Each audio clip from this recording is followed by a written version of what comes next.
He's asking for billions of dollars to fix a problem he refuses to address in person. It's kind of odd. I'm talking about President Obama, and today he's going to be meeting with Texas Governor Rick Perry and some local officials to talk about immigration, and I imagine to control the border, especially in Texas, South Texas. It's got its own members of his own party up in arms, from Steny Hoyer to our next guest, Texas Democratic Congressman Henry Cuellar. Congressman, what do you hope emerges from the round table and the one-on-one with your governor today? Well, first of all, I want to thank him for meeting with Governor Rick Perry. But the only thing is that meeting is 500 miles away from the border, which makes it even worse because he's meeting with some local leaders. I have no idea who they are. I got calls from the border. Some of my border community leaders are saying, who is the president meeting? He's 500 miles away and he's not meeting with border leaders. He ought to be meeting with the border leaders. And he can get on Air Force One, be there in half an hour, stop traffic going down there, and he can be down there right after he finishes his fundraising in Texas. What do you think he's so concerned about going down there? You know, he was at the border in 2011 saying, this wall has sealed everything up. Do you want us to build a moat? Well, certainly I think he's caught in a dilemma. If he goes down there, he owns a problem.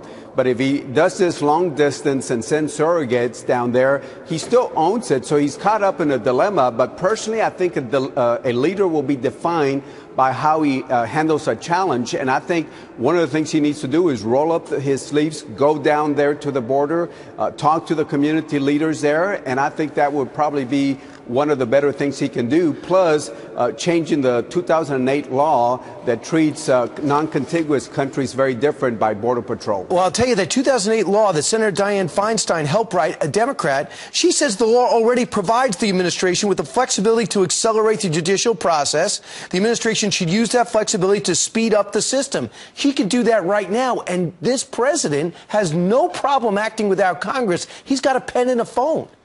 Well, if he wants to use an executive order, this would be a perfect time to use an executive order to give the Border Patrol the flexibility to address that. I've looked at the law. I don't think it does that. But if he wants to do an executive order and say that it does that, then he ought to do that, because the Border Patrol, when somebody comes into a border, the Border Patrol will say, are you from Mexico? Then they have an expedited deportation. And then if you're from a non-contiguous border, a country, both right, Mexico and Canada, you're treated very different. Congressman, are you for sealing the border? Are you for better border security? Well, I'm not for a wall, I can tell you that, but I feel that we ought to secure the border. I live in the border. I breathe the water. I breathe the air, the water, drink the water down there. So I know the border, but you need to have more Border Patrol. You certainly have to have more sensors, more cameras down there. There's a way we can secure the border without impeding trade and commerce down there. And that's something I imagine you want the president to see. Now, let me ask you something. A lot of times this administration gets angry when their own party speaks up and speaks out. Ask Cory Booker about that. Have you gotten that call? Yes, I have. But let me just say this. I'm more concerned not about who gets angry at me at the White House. I'm more concerned about my constituents that want to find a practical solution to this question that we're facing down there at the border. Who called you?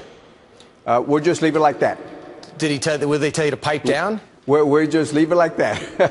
But notice what I'm doing. I'm still talking about it because, again, the bottom line is we got to make sure that we look at this situation.